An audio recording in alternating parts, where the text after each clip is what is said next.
Emotionless greeting, welcoming everyone to the RTS Big Telly Quiz of 2021. Wondering where the last year went, then remembering we took it away from you. Congratulating everyone on an extraordinary year of television, hoping in the future we can pay directors, writers and actors many, many more claps. Taking a question from former Telegraph journalist. Yes. Wondering if you can tell me what's going on. Complaining that no one tells me anything. Clarifying that we're making a short video for the RTS Big Telly Quiz. Yes, the RTS. Accessing memory banks, the Redendum Tempest Sanctimonia. Admitting that does sound like a BBC4 quiz show, but correcting you to the Royal Television Society. Yes. Television, yes. Suggesting you turn off and go and do something less boring instead.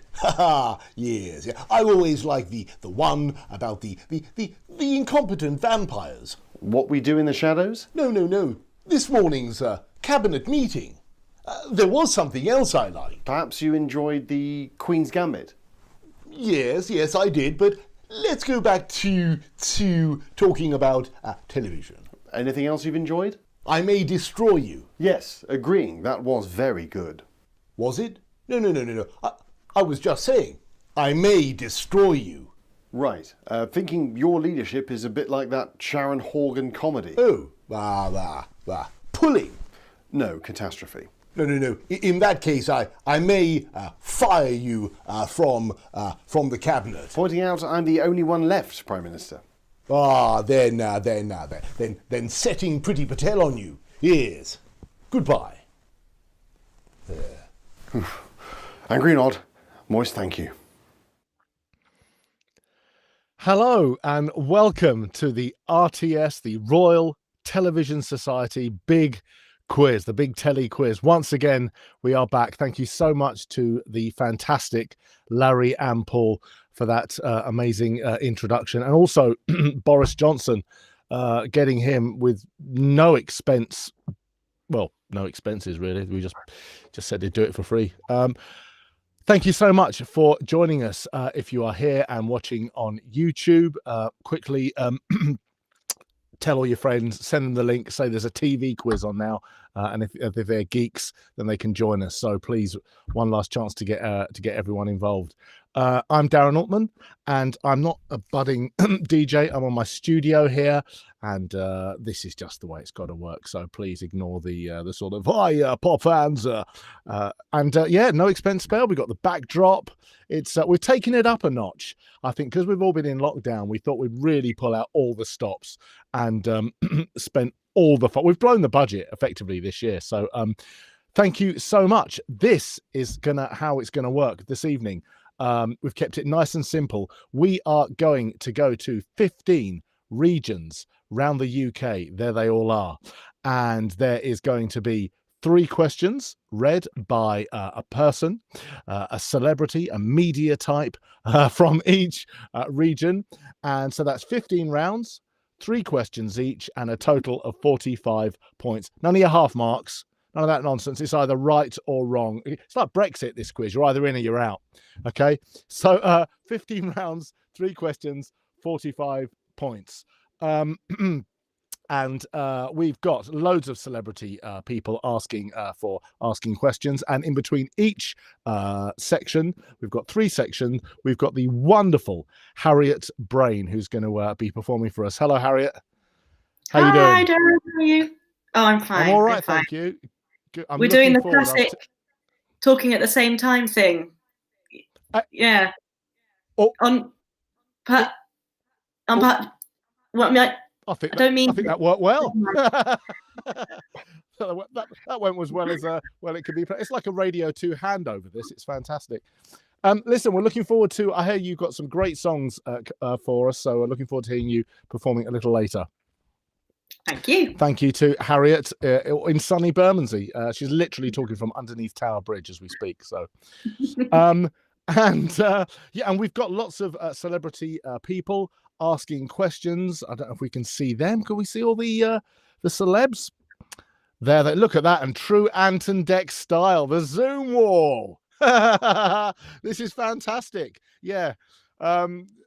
And this isn't just the quiz where we say watch the ads, win. No, I can't nick that. Well, listen. All there is to say is that if you are in YouTube and the live stream, I can see you all here. So hello to Sue. Please do chat. Type in how you're doing. One thing that we got last year, please don't write the answers in the text box, please.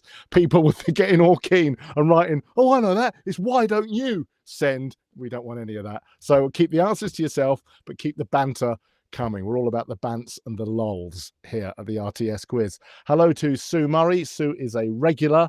She joins us every time we have the quiz over in Dublin. Hi, Sue. Doris Palmer is in Thames Valley. Lovely. So please do say hello and let us know where you are from. I think we will get this show on the road. And we will go to I'm delighted. This is not, I used to watch him all the time as a kid. Unfortunately, he had to pre-record the questions for us, but it's wonderful to welcome broadcasting legend representing the southern region, Mr. Fred Dinage. Hello, Darren. Thank you so much for inviting me to present the questions from the RTS Southern region. It's a bit like Eurovision, this, isn't it? And here are the votes from the South. But no nil plan from us, hopefully, this evening. We are a generous bunch down here. I'm sorry I can't be with you tonight, but we have recorded our questions, so here we go. From me to all you quiz buffs out there, the very best of luck. Question number 1. Who went from Bergerac to Barnaby? Who went from Bergerac to Barnaby?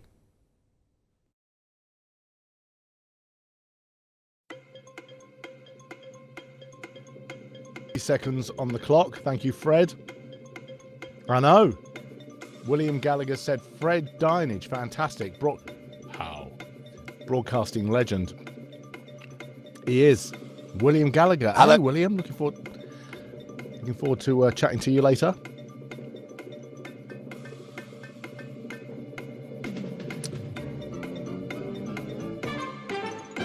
Hello, Darren. Thank you so much for inviting me to present the questions from the RTS Southern region. It's a bit like Eurovision, this, isn't it? And here are the votes from the South.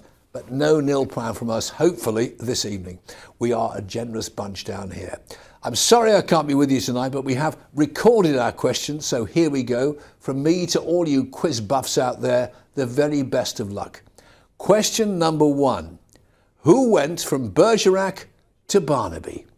Who went from Bergerac to Barnaby?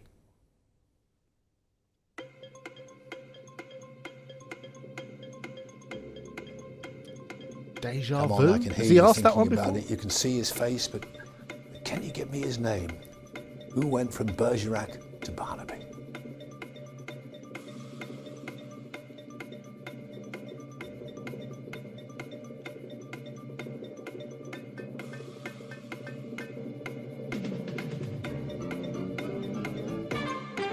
Question number 2, a lockdown favourite of many, the wonderful Repair Shop.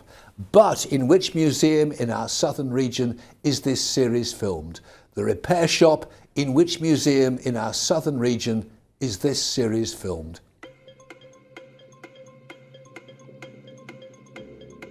It's a wonderful series. You can see that barn now, can't you, in your mind's eye?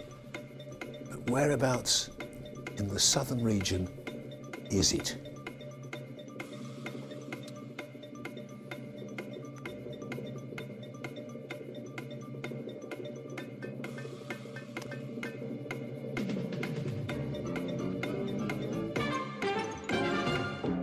And finally, question number 3. Where in Dorset was the ITV hit drama Broadchurch filmed? Where was Broadchurch filmed? Was it Bridport, West Bay, or Lyme Regis? So Broadchurch, where was it filmed? Bridport, West Bay, or Lyme Regis?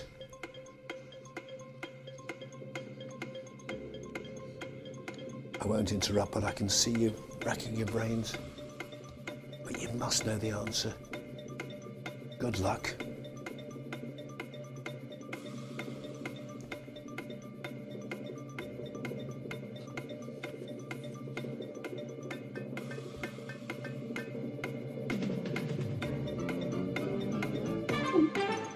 Okay, everyone, if you're ready, here are the answers.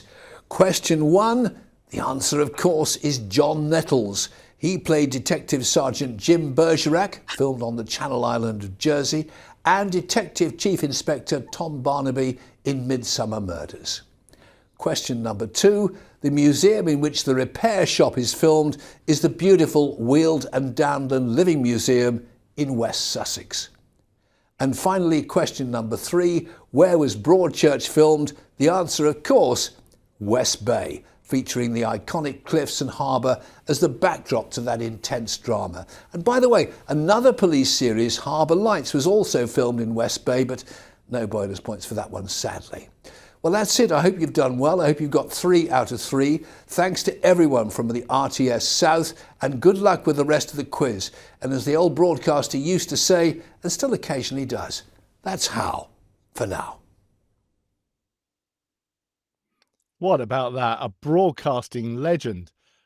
Fred Dinage, MBE, was actually awarded the MBE for his services to broadcasting in 2010. So thank you so much, Fred, for recording that for us. Brilliant. And so you've got the first 3 questions. Robin Hall says, hello, excuse me, hello from Robin and Kate in Watford, just around the N25. What are you, junction 19, 20? Junction 18, something around that. And where did I see? Yes, Simon Johnston is in Kuala Lumpur watching. See, we're international. Amazing. Hello, Simon. What time is it there? You let us know. So that's the first 3 questions. And now it gives me great pleasure to hand over to someone who has worked in TV for over 20 years on such brands like Top of the Pops, Doctor Who, and Wallace and Gromit. He's been the chair of the RTS in Wales for the past year. So hello to Edward Russell. Hello, Darren. And how you doing? Welcome. I'm very well, thank you very much. Welcome to sunny Wales. Yeah, really great to be part of this. Whereabouts in Wales are you, just out of interest? I'm in Penarth, which is a little seaside town which is just outside of Cardiff. And after I've done this, I'm going to go down to the pier and get some chips for tea. So you're not, are you? Amazing. Oh, absolutely. Well, listen, we won't keep you. Lovely. Thank you so much for being with us. And if you've got 3 questions, that'll be amazing. I do indeed. Okay, here are the Welsh-themed questions from Cardiff. So our first question is, BBC Wales are, of course, responsible for the return of Doctor Who to our screens. This month, March, celebrates how many years since it was announced that Christopher Eccleston would play the Time Lord? Your 30 seconds starts now. I've be honest. Go on. I think the last time I watched an episode of Doctor Who, John Pertwee was the Doctor. You don't look old enough. Keep talking, sweetheart. Well, this is going to surprise you, the answer, when we get to this one. Are these your questions, curated by yourself? They are indeed. Fantastic.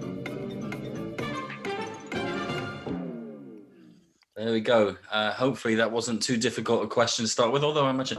Now, Darren, do I give the answer now, or do I move on to the next question? Can you remind me? Read all 3, and then we'll do the answers at the end. Okay, so ready for the second question from Wales. This is much more of an industry one, so hopefully you can get it. This question is, what is the name of the organisation which represents independent TV makers in Wales? Real sort of industry question there. So I'm after the acronym. What is the name of the body which represents independent TV makers in Wales? 3-letter acronym. A TLA. No. If you were right, I wouldn't tell you. By the way, Simon Johnson says it's 2:15 in the morning in Kuala Lumpur. Why are you? He's up at 2:15. Dedication. It really is. Okay, I imagine that's a bit of a tough one. This one's going back into Welsh heritage a bit here. mixing Welsh Hollywood stars with Wales. So the final question coming from Cardiff. Which Hollywood power couple were on the board of Harlech Television, which then became HTV, and now, of course, ITV Wales, when it first launched? What is the name of the Hollywood power couple that were on the Harlech TV board when it first launched? 30 seconds starts now. Tiny clue, there aren't that many Welsh Hollywood power couples. There's a couple.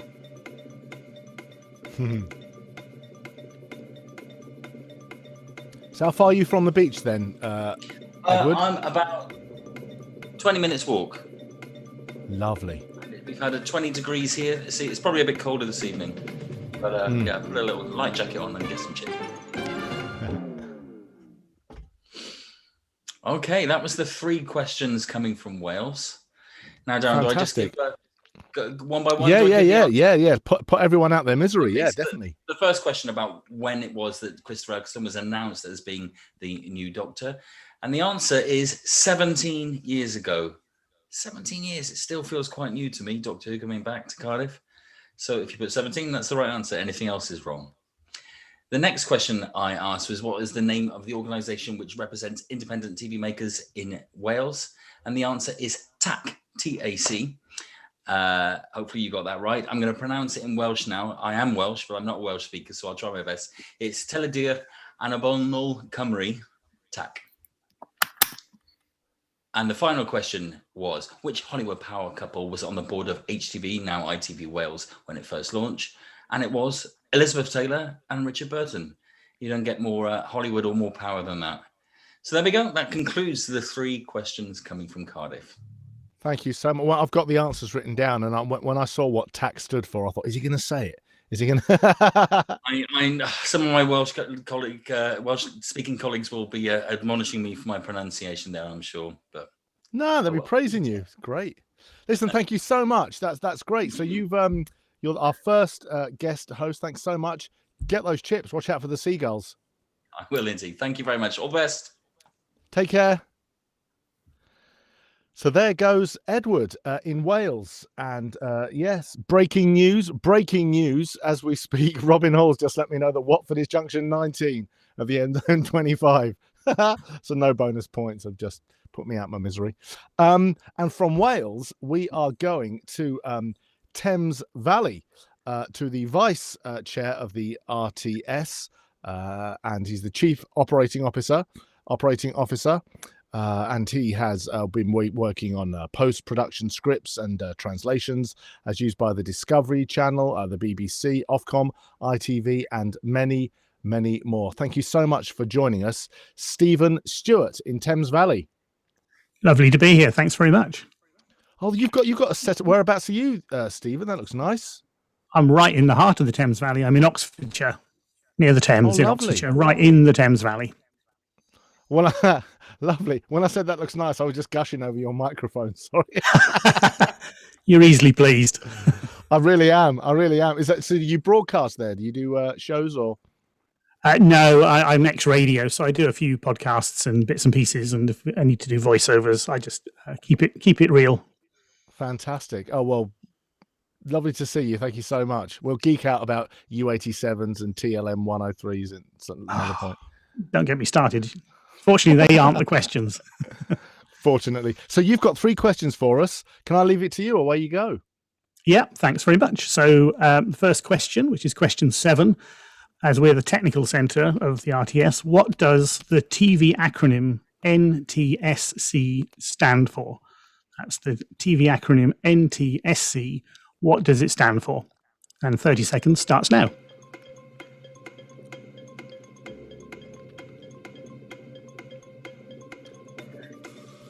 If you're lucky, I'll regale you with stories about Jeff washing my patio today, Stephen.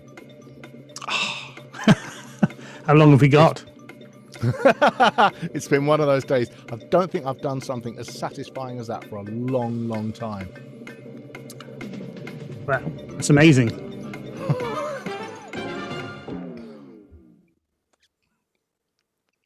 Okay, so question number 8 is, how many people have legitimately won £1 million on the UK version of Who Wants to Be a Millionaire?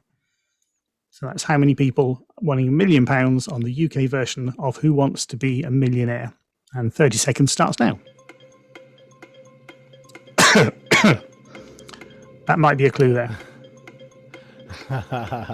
Clever. Did you see the program on it? I did. Yeah. It's fascinating. With Martin Sheen? Yep. Michael Sheen. Michael Sheen. Yeah. No, it was well put together. Yeah. Very good. Real drama. If you'd have said B. Okay, and question number 9, final question from Thames Valley.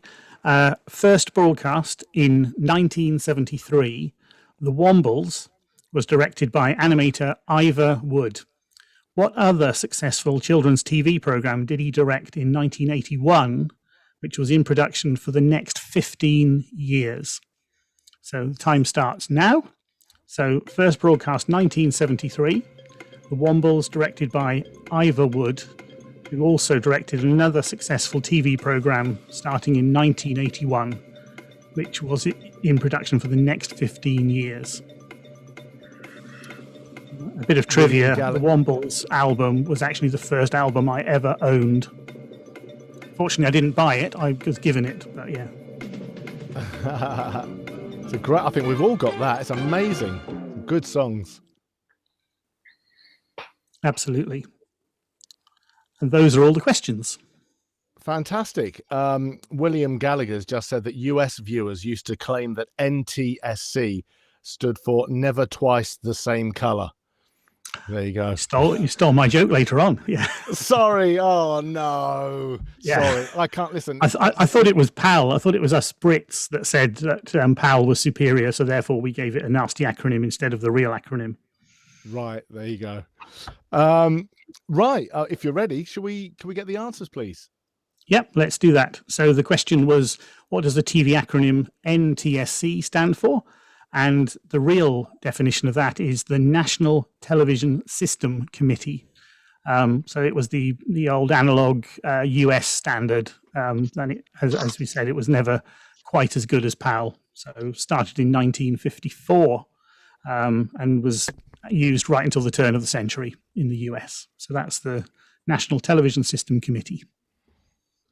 The next question was, how many people had won £1 million legitimately on the UK version of Who Wants to Be a Millionaire?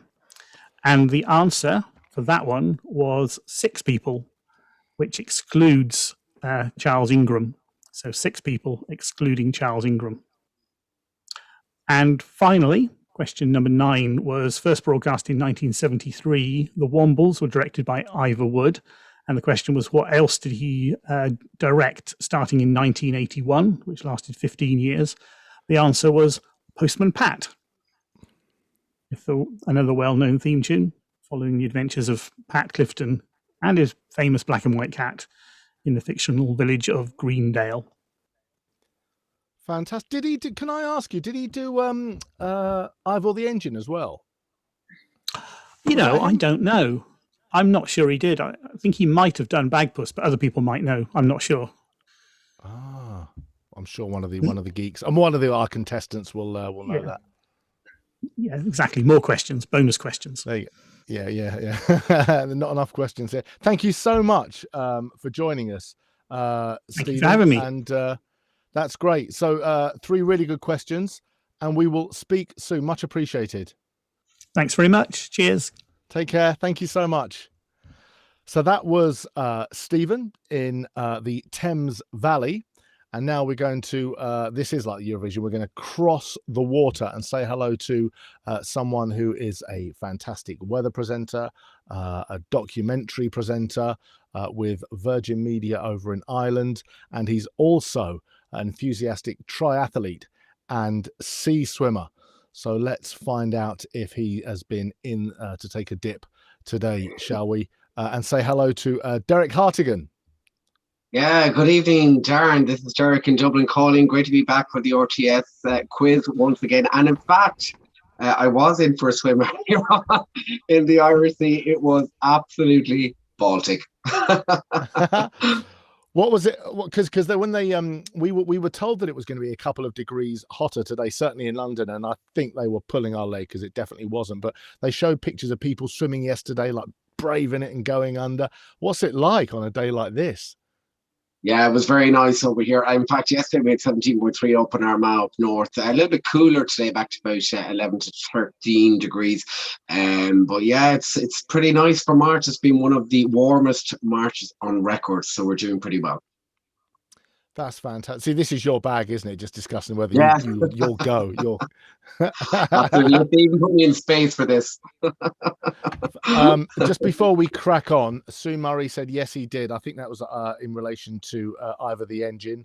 Oliver Postgate. What's that name ring a bell? Oliver Postgate. What's that?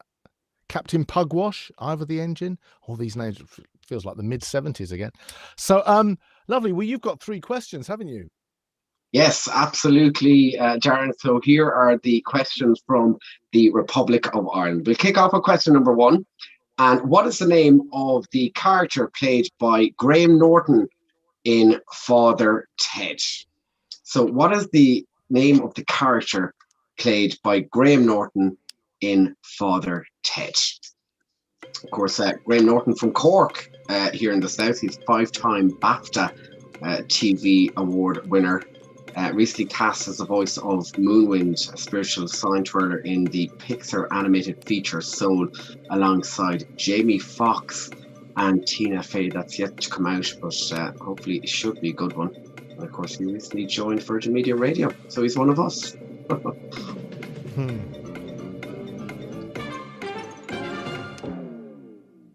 Great. Second question, please. There we go. Next question, live from Ireland. The international hit Normal People was based on a novel by Sally Rooney. What is the title of the next Sally Rooney novel to be adapted for TV? So I'll repeat. The international hit Normal People was based on a novel by Sally Rooney. What is the title of the next Sally Rooney novel to be adapted for TV? And of course, Darren, that was a really successful drama series over here in Ireland. Of course, the lead roles, Paul Mescal and Daisy Eagle Jones, Marianne and Cullen, the producer there, Emma Norton. And it was an exploration of sex, power, and indeed the power of love. Went down a storm over here. Oh, was it big over there, yeah? It was very big. Fantastic. Well, it's only half. Well, let's not get too carried away. It's only 7:30. It's very. I meant the drama series. Oh yeah, right. Yes, of course. Yeah. So did I. Of course. Let's keep it clean. And our third and final question from Ireland, from Dublin.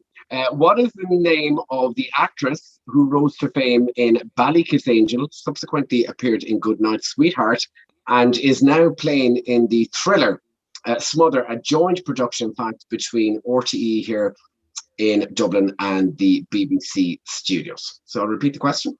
What is the name of the actress who rose to fame in Ballykiss Angel, subsequently appeared in Goodnight Sweetheart, and is now playing in the thriller Smother, a joint production between RTE and BBC studios? Fantastic. 30 seconds. Doris has informed us that Ivor the Engine was Oliver Postgate. So yes, it wasn't Ivor Wood. It was Oliver Postgate, Ivor the Engine. So you see, this is the right place if you want to know anything, isn't it? There's no messing around. This actress, by the way, has won 2 awards. She's won a National TV Award back in '96, and she's also won an award for the Best Irish Entertainer by the Irish Press in '97. Fantastic. Thank you so much for your 3 questions. Are you going to put everyone out of their misery? Yes, absolutely. Okay, Darren. So here are the answers. Get your pen and paper ready. So we'll go through the questions nice and quickly. What is the name of the character played by Graham Norton in Father Ted? And the answer there, of course, is Father Noel Furlong. Father Noel Furlong. Or second question. The international hit Normal People was based on a novel by Sally Rooney. What is the title of the next Sally Rooney novel to be adapted for TV? And the answer there is Conversation with Friends. Conversation with Friends. And in fact, anyone interested in checking out Normal People, I think in the 5th episode, the sex scene went on for 4 minutes and 40 seconds. If anyone's interested in watching that. And finally, what is the name of the actress who rose to fame in Ballycassanes and subsequently appeared in Goodnight Sweetheart and is now playing in the thriller Smother? The answer is, of course, Irish actress Dervla Kieran. And what's her other claim to fame? She was actually the great granddaughter of the leader of the Irish Nationalist Party back in the War of Independence, who was called Michael Collins. That's a little bit of trivia for you. Oh, there you go. I was thinking of something else. I was thinking that she's the voice of Marks and Spencer's, isn't she? Oh, she is that as well. Yeah. I was in historical context. Well, listen, yours carries a lot more weight than mine. Thank you so much. It's really nice to see you looking well. And so what are you up to tomorrow? Are you going to go for another run or cycle, or what are you up to? Would you believe I just bought a new house? So I'm going over to paint. So I got the keys yesterday, so absolutely thrilled. And moving in, hopefully at the weekend of the Easter bank holiday. Oh, congratulations. See, what with your painting skills and my newfound jet washing, we're there, aren't we? I think I'm going to go for the green. Listen, lovely to see you. Thank you so much. Okay. Thank you so much, guys. Sloan from Ireland. Take care. Bye-bye. Fantastic. Lovely to see him again. It was good fun last year, and it was good fun this year as well.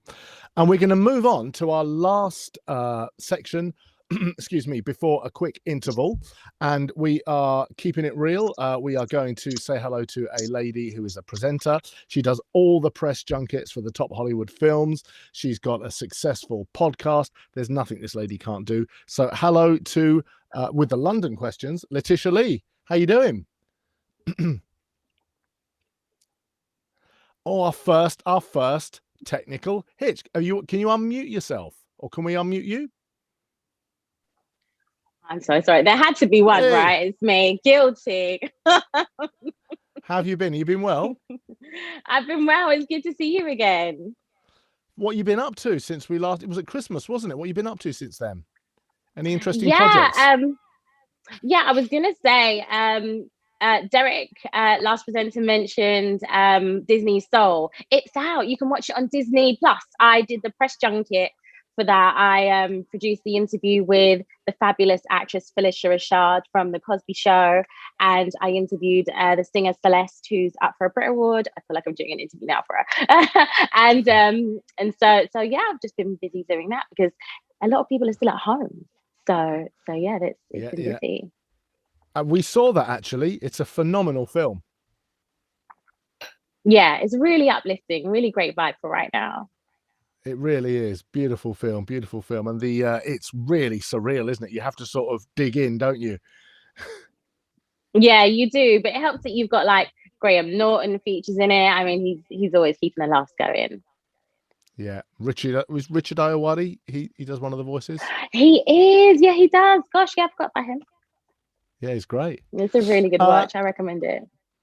Fantastic. So that's Soul. Thank you. You've got 3 questions for us. I do. So should we start? Yes. Questions from the London region. Question number 13. The Eurovision Song Contest is less than 2 months away and of course hosted in Amsterdam this year. But in what year did London last host the Eurovision Song Contest? So I'll repeat the question. The Eurovision Song Contest is hosted in Amsterdam this year, but in what year did London last host the contest? The clock starts now. This is a great question. Fine contest.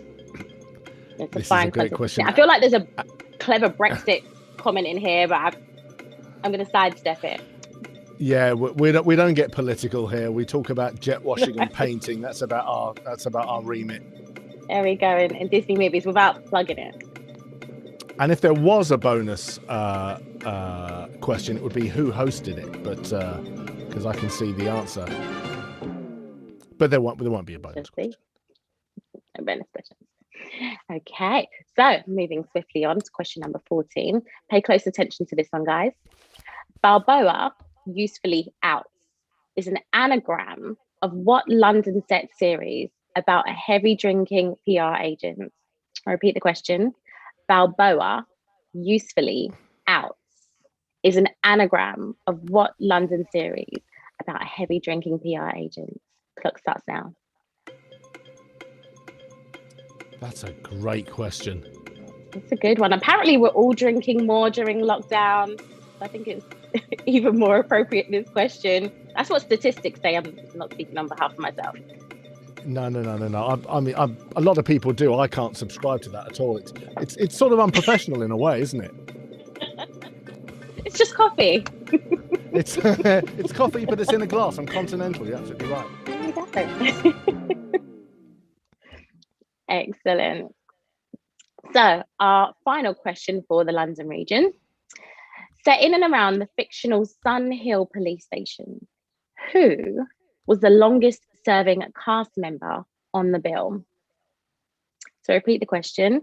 Set in and around the fictional Sun Hill police station, who was the longest serving cast member on the bill?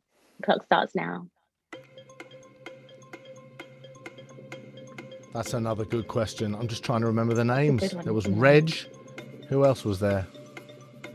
I can see all their faces. I can't remember any of their names. I just remember that I thought it was really ironic that it was set in South London. I'm a South Londoner, so I can make South London jokes. I think a lot of it was filmed. The hospital scenes were St Helier in Carshalton. Was that right? Oh, I thought probably, yeah. And a lot of it was filmed in Merton as well in South London. But it's also filmed in West London as well. Ah, great questions. Have you got the answers, please, Tisha? I do indeed. So winging it back to the top, question 13, just a reminder. In what year did London the Big Smoke host the Eurovision Song Contest? And the answer is in 1977, hosted by the lovely Angela Rippon. Did you know that one, Darren? No, I didn't. No. I've got it in front of me, but I just thought it was a cheeky little bonus question. Angela Rippon, bless her. Still going, still presenting. Yeah, still looking fabulous. And that leads me on to the answer for question number 14. Just a recap, Balboa, usefully out, is an anagram of what London set series about a heavy drinking PR agent? And of course, the answer is the fabulous series, Absolutely Fabulous.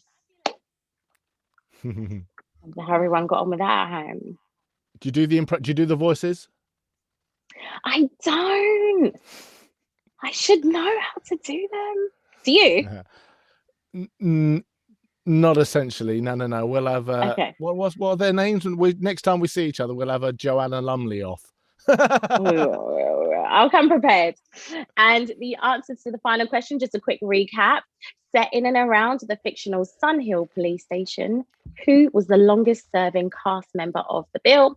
And the answer is Trudy Goodwin as Sergeant June Ackland from 1983 to 2007. That's a good stint. Fantastic. Thank you so much. Sue Murray said, did Katie Boyle not present it? Not if Letitia says so. Katie Boyle, did she present it? In the Eurovision Song Contest? Yeah. Well, in 1977, it was hosted by Angela Rippon. There you go. That's what we're going with. And Christina Bacon says that she's... look it up.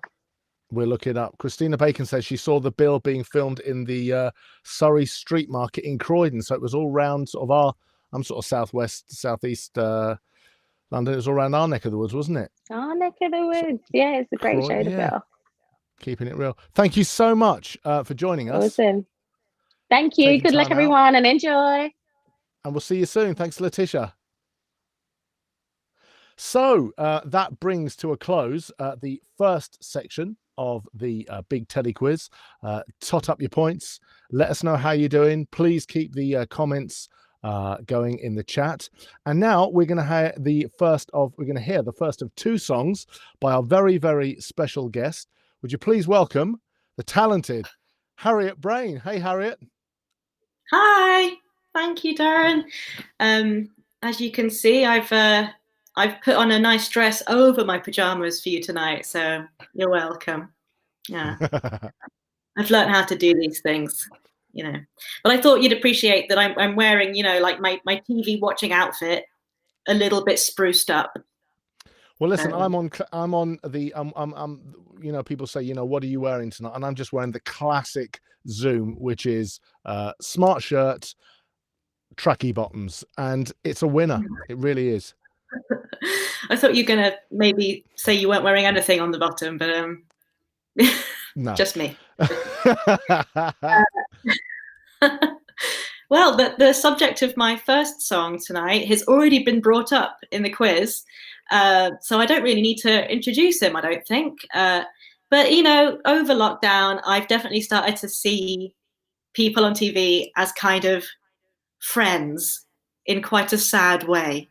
And the people I'm going to sing you songs about are two of my absolute best friends off the telly, who I've never met, obviously.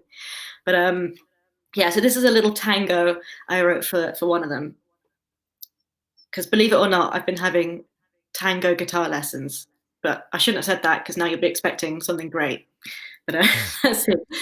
In the US, they call you Graham. I feel like you're a member of my fam. Dressed in a suit on my TV is where you'll always be. I'm talking to you, Graham Norton. I talk to you, you don't talk back. I know that is how television works. But even if we were to chat, would I deliver crack that's good enough for Graham Norton? That's C-R-A-I-C, obviously. I'd like to ask, what was it like going out with Tina Burner off Drag Race? Or should I ask about your books, one of which I've even read, Graham Norton? Eurovision would be unbearable without you. You spill the tea so very Irishly. And as for your chat show, one day I'll be a guest and you'll pretend to have enjoyed my Netflix special, which doesn't exist yet, because I've written such a wonderful song about you. Is that a deal, Graham Norton? There we go. Fantastic. Short little break now. I hope that you all went for you're going for your wheeze after that. Maybe I should have done more that at the beginning. Did you write that just for us, or do you write songs about your favourite celebs? I would like. I'm going to say yes because I wrote it very, very recently. But no, I wrote it a couple of weeks ago, and yeah, I've just started. You're inspired by what's around you, and what's around me is TV. It's Graham Norton.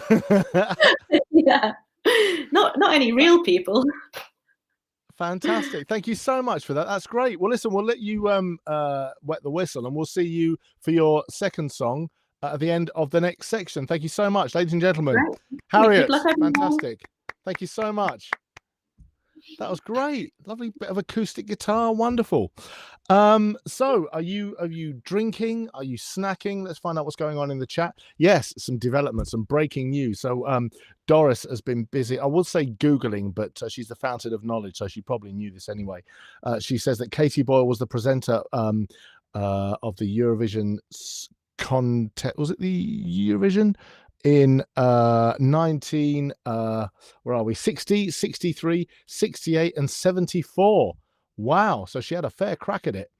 And it was hosted in Brighton in 1974. People have been Googling. This isn't the stuff that Katie Boyle hosted it in 1974 and it came from Brighton.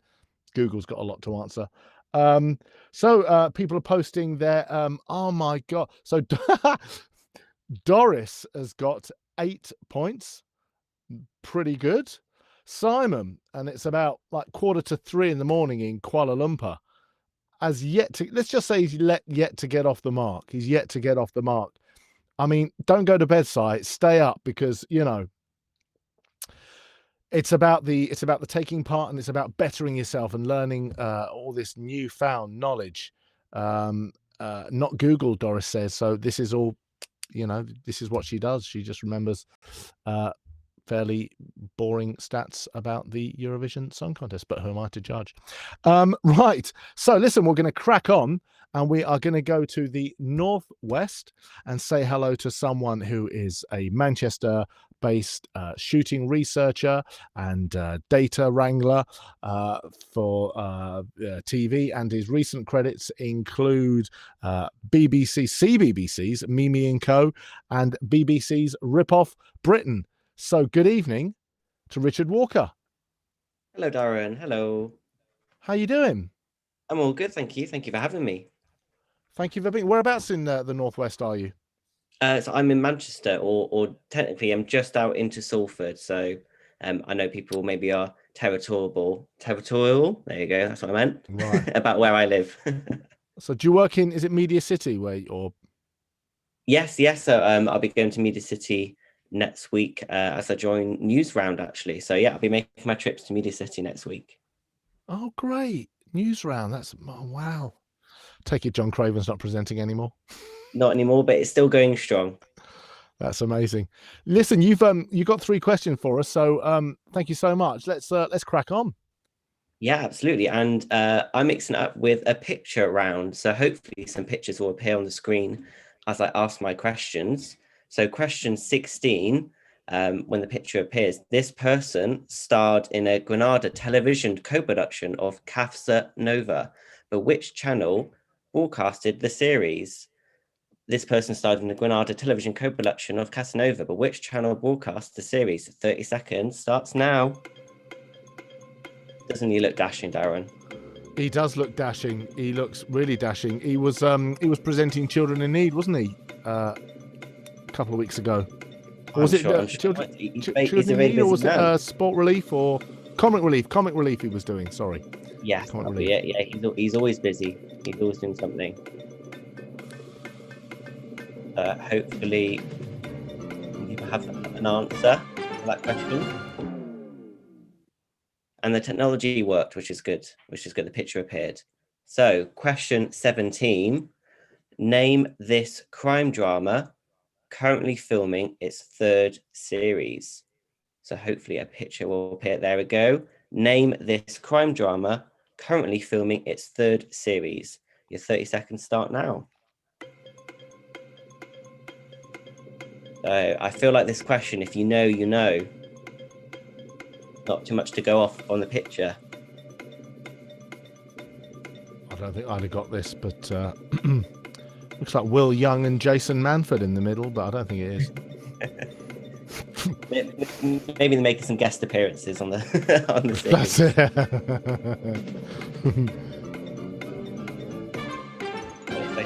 Up. All right, fantastic. So we're on to question 18 from the Northwest. You've Been Framed is still going strong after 31 years and 33 series. This picture of the original presenter, but who is he? This is the picture of the original presenter of You've Been Framed, but who is he? 30 seconds starts now. 31 years. He was a great broadcaster. He used to come under get a lot of stick, but I thought he was great. Really, really talented. Maybe that's some clues for people. Help people with the answers. So pictured here is the original presenter of You've Been Framed, but who is he?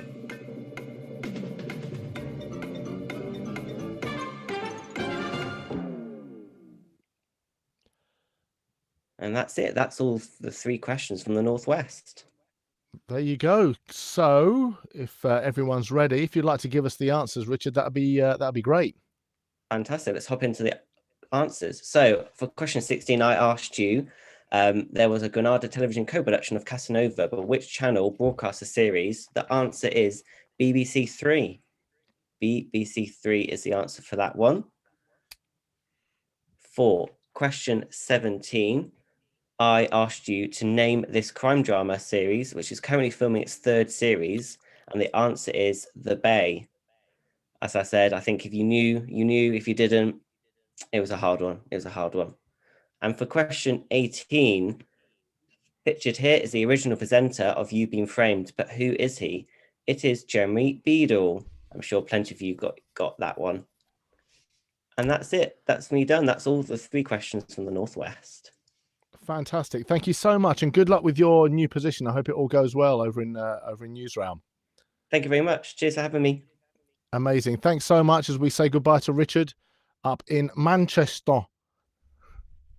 Fantastic. Thank you so much. And if everyone is ready, we're going to go on from Manchester. We are going to go down. Is it the M5 that runs down that part on the left? We're going to go to Devon and Cornwall. And this is a pre-recorded set of questions by Nick Baker. And Nick Baker is a naturalist. I've got to be careful how I say that. Naturalist and TV presenter known for hosting series including Weird Creatures on Channel 5, the really Wild Guide to Britain on BBC One, amongst others. So let's say hello from Devon and Cornwall to Nick Baker. Hello, I'm Nick Baker. I'm a naturalist and broadcaster, and I'm coming to you from the edge of Dartmoor in Devon. Now, I've got some questions. Here we go. Who played Demelza in the 1970s series of Poldark?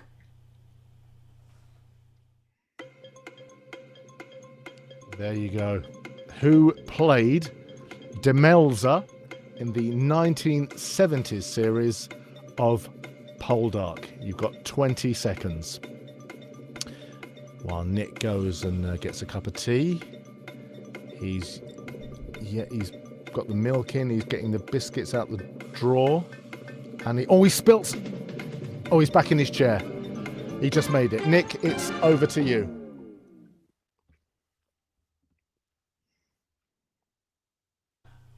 What chef started his TV career with RPM in Bristol and then went on Fish with BBC South West in 1984?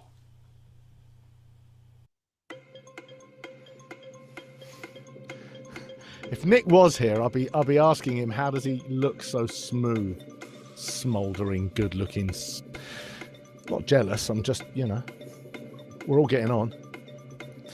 So that was what chef started his TV career with RPM in Bristol and then went on Fish with BBC South West in 1984.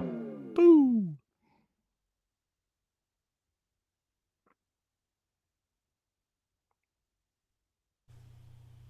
Which actor who grew up in Plymouth played a rubber planter in Singapore Grip and Lord Mountbatten in The Crown?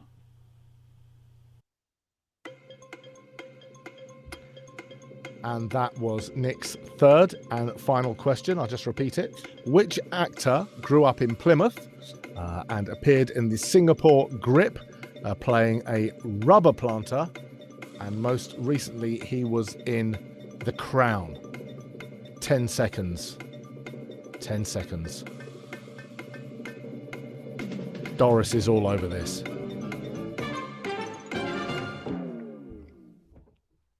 Over to Nick. Who played Demelza in the 1970s series of Poldark? It was Anne Harrod Rees.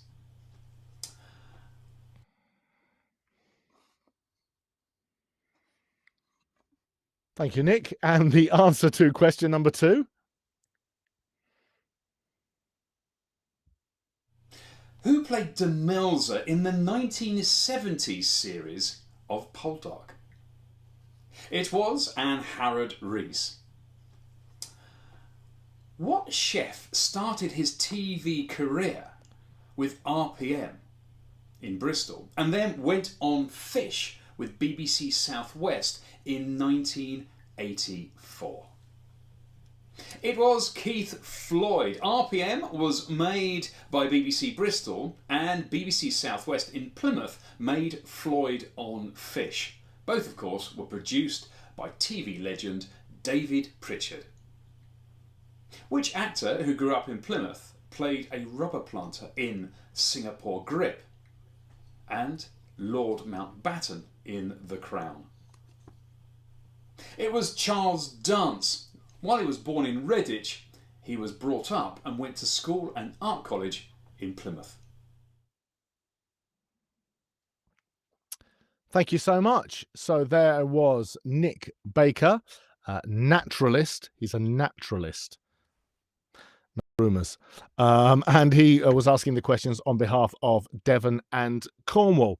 Let's see how's going on in the chat. Doris says that she's not Googling any of these. She's just got an encyclopedic knowledge. And Sue Murray says, fair play, Doris. You see, this is what we've got. We've got a lovely, warm, all-inclusive nature of this quiz. No bitter rivalries like, Blockbusters or University Challenge. Saw the fights that took place on those shows. Unbelievable. And now we are going to cross over to the Midlands and welcome our friend who is Deputy Chair of the Writers Guild. He writes Doctor Who radio dramas plus journalism for about radio dramas plus journalism about drama for the Radio Times and the British Film Institute. And he once had afternoon tea on a Russian nuclear submarine, but he thought it best not to tell the captain that it was a dive. Ba-boom. Thank you. William Gallagher, nice to see you. How you doing? Well, I was fine till you said this thing about not watching Doctor Who since John Pertwee years. What have you been doing? What have you missed? I know some things just passed me by. I wasn't sure if it was Doctor Who or Wurzel Gummidge, but that's the last time I think I... How have you been? Have you been all right? What's been going on? I've been very well, actually. Thank you. I've been spending all the time since the last one, picking out my outfit, combing my hair, just trying to make it look nice for you. And you haven't said a word about that yet, but that's fine. No, it's okay. It's all right. No. Can I just compliment you on and you're wearing a jacket, which is wonderful. Thank you so much. And also, I'd like to say thank you for doing the traditional cut to TV presenter in their house with book cabinet behind them. So thank you for sorting that out for us. The books are all arranged to tell a very specific story. That's it. What does it say about? I can't think of right now, but it was a good one.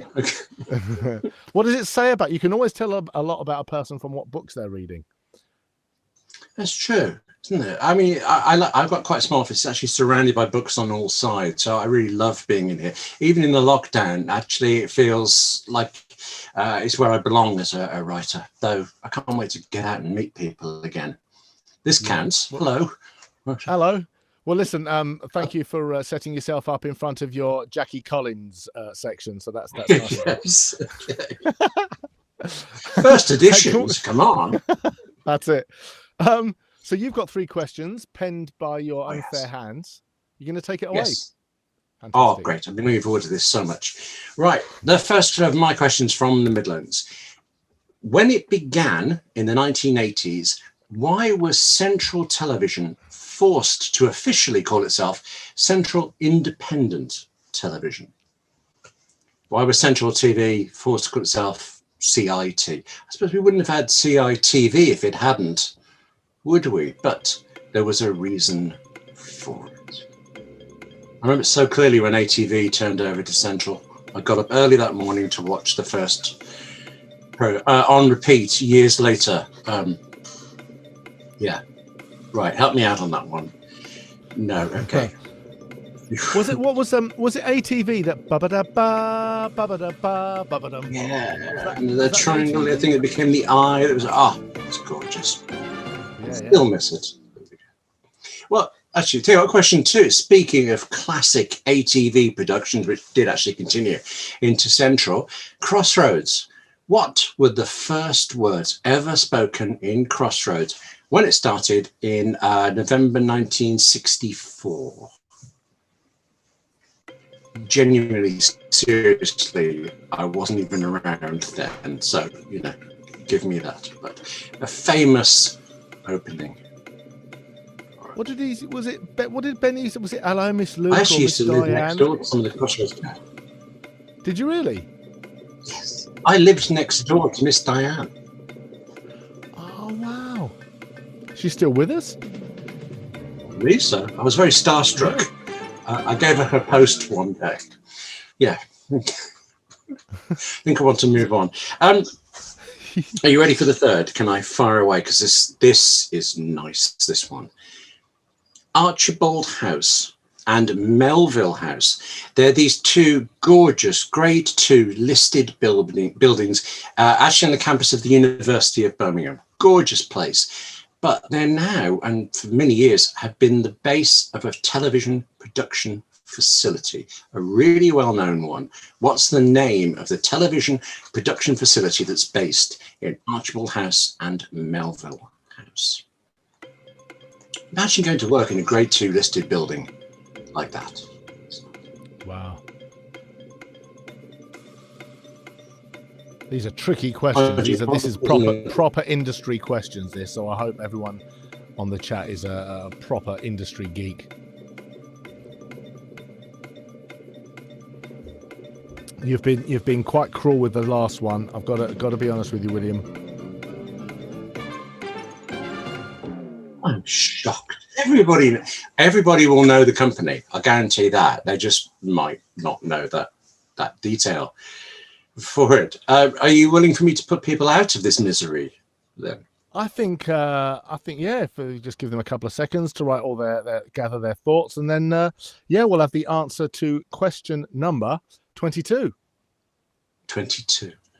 The reason that Central Television was officially called Central Independent Television was that there was a very canny businessman somewhere in the Midlands who bought the name Central Television at just the right time, and intended it's cyber squatting in the 1980s over television. So that's why a businessman bought the name first. I wonder if it was Lou Grade. Question 23. The first words ever spoken in Crossroads in November '64 were, it was Jill, wasn't it, saying, "Crossroads Motel, may I help you?" And I think that poor woman must have said that 100,000 times afterwards. And the last of my three, question 24 of the night, Archibald House and Melville House. They are part of the BBC Drama Village. World famous for doctors, Father Brown and all this. And you can very often see some of those Grade 2 listed buildings in those shows even. Oh, wonderful. Thank you so much for 3 great questions. Lovely to see you again. Should we do it in a few months? I'd like that. That'd be nice. This is the only human contact I get, so. Yeah. Well, there you go. Well, that gives you enough time to sort of choose the shirt and what books are going to be behind you for next time, so. Good point. Okay. There you go. Thanks. Listen, thank you so much, William. Lovely to see you again, and we'll speak soon. Excellent. Bye. Fantastic. There you go. There he is from the Midlands, William Gallagher. And now, because we can, by the magic of, I nearly said television, by the magic of InterZoom, I think that's what they call it. We are going to say hello to a news presenter, a journalist, and a producer for STV News in Northern Scotland. He was also the Northern correspondent for STV's now defunct The 35 Show and STV Sports Centre, and a presenter and producer for STV North's online video blog, Northern Exposure. So, hello, Chris Harvey. Good evening, Dan. Good evening, everyone playing along at home. Nice to see you all. Lovely to see. Oh, see the effort that goes in. I mean, thank you so much. Look at this. Yeah. Half Windsor. Yeah, we're all good. Oh, how have you been? Is everything good? Yeah, it's been wonderful. I'm on holiday this week, although, like everyone else, I've changed the word holiday to just leave at home that I've got to use up because the company will steal it from me. But it's been a delight. So what does that involve? Have you been jet washing or painting, or what have you been up to? The winter was so bad up here that my jet washer is broken and frozen. So there's tears there. Although, as many people on the call might appreciate, that does give me the opportunity to buy a new jet wash, which is going to probably take up to me deciding which one I'll buy and then probably not buying it. Well, I got the Karcher K3, and she's a beaut. She really does get into all the nooks and crannies, and You'll sympathise then, Darren, because my Karcher K4 full control is leaking. It's flooding out. It's busted. It's gone. All right. So you got the model up then? Yeah, but clearly not looked after it well enough in the frosty weather. Talking of which, the chap from Wales that was on earlier, Yes. 20 degrees. What's the weather forecast for Easter weekend up here in the north? Snow. You're kidding me, really? Yeah, snow, Sunday and Monday. My kids are going to be out looking for chocolate eggs in their bare feet in a few centimetres of snow. That's the kind of parent I am. Thoughts and prayers at this difficult time. Listen, seeing as you've made such an effort, shall we crack on and give you your moment? I'll shut up and give you your moment of glory. Absolutely. We've got 3 cracking questions from Scotland, all Scottish themed. And we'll crack on with the first one. Question number 25. Who is Gregor Fisher better known as? Who is Gregor Fisher better known as? Your 30 seconds start now. There was a famous advert for Hamlet cigars in this character. Yes. When the seat went down and yeah. Oh. In another life, I actually did Gregor Fisher's Rolls-Royce insurance policy. Yeah. That's a claim to fame. I know, working for Aviva in a call centre, I was like typing up Rolls-Royce, Gregor Fisher. There we go, cracking question there. That should be an easy one to get everyone started with. Question number 26. What is the link between Taggart and the comedy series Two Doors Down?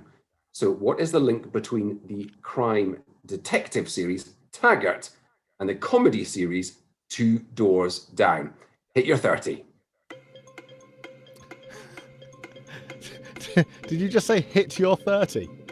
Yeah, I'm just trying to avoid repetition. My chat about pressure washers was so droll that I'm trying to lift it now without anyone noticing. That's great. I'm going to use that. Hit your 30. Okay, let's hit your 30. Fantastic. Wonderful. So there you go. On to question 3, please. Brilliant. Question number 27. Now, there's a theme here as well. The first question was a BBC question. These last 2 have been STV questions, the company I work for. Finally, Ian Rankin's detective character, Detective John Rebus, was brought to our screens by Ken Stott. But which actor played him originally? Ian Rankin's Detective John Rebus, brought to our screens by Ken Stott. He's another heavy drinker. We're going about heavy drinking characters. But who played him originally? 30, please, on the clock.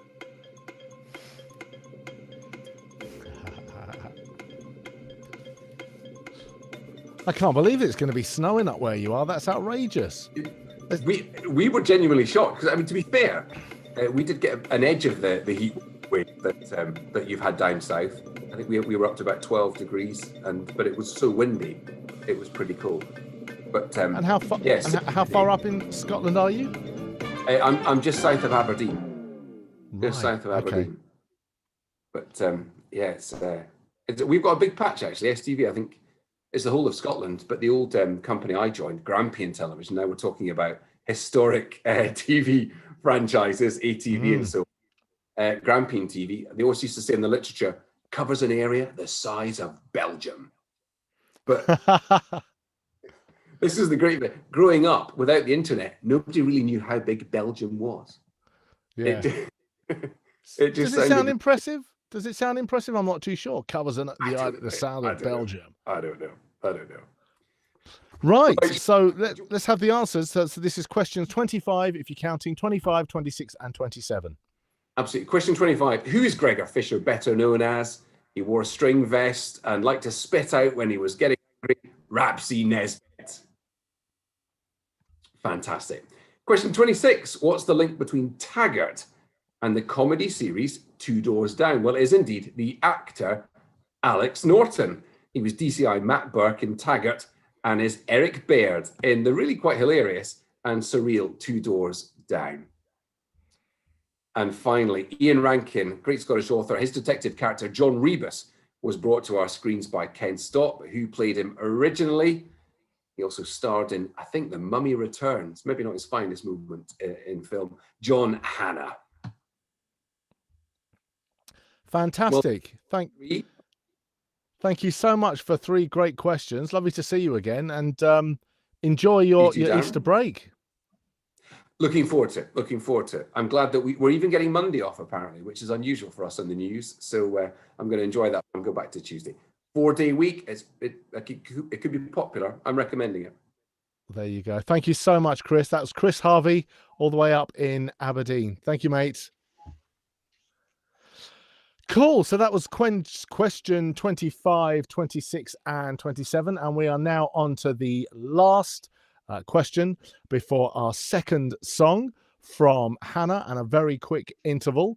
And we are going over to the Isle of Man. And we're going to join John Cale, who's the chair of the RTS in the Isle of Man, and a managing director at Greenlight International, who's an established TV distribution company specializing in motorsport events and documentaries. And they oversee a catalogue of over 800 hours of exciting and informative programming. Lovely to see you. How you doing?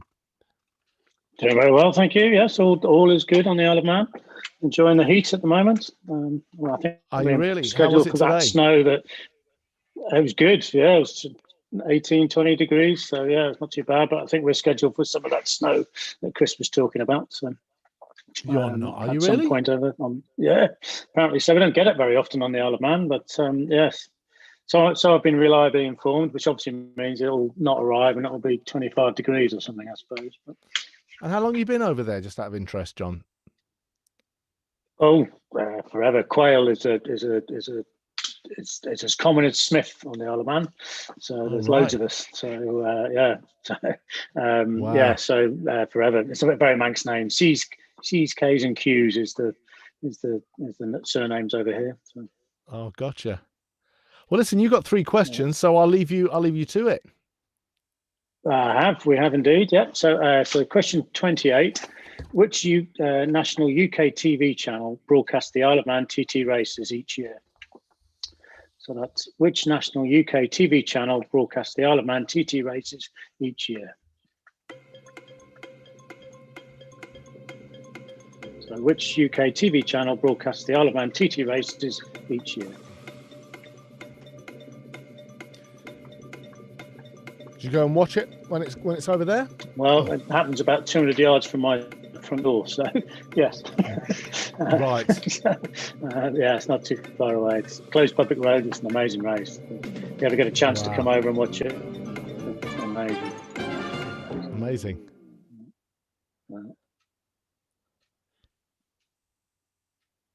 Okay. So your second question? One. Yeah, so question 29. Which ITV region does the Isle of Man currently come under?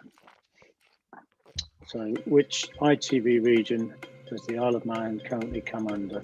Well, I'm not entirely sure that come under is the right word, but there we go. So once again, which ITV region does the man currently come under? Fantastic. That's a tricky one, actually. I don't know if I'd have got that.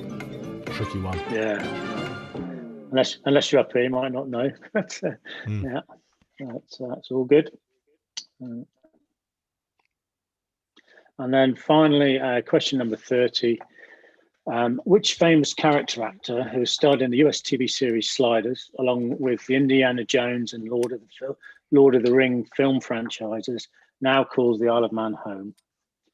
Bit of a long-winded one, that one, but which famous character actor who has starred in the US TV series Sliders, along with the Indiana Jones and the Lord of the Rings film franchises, now calls the Isle of Man home?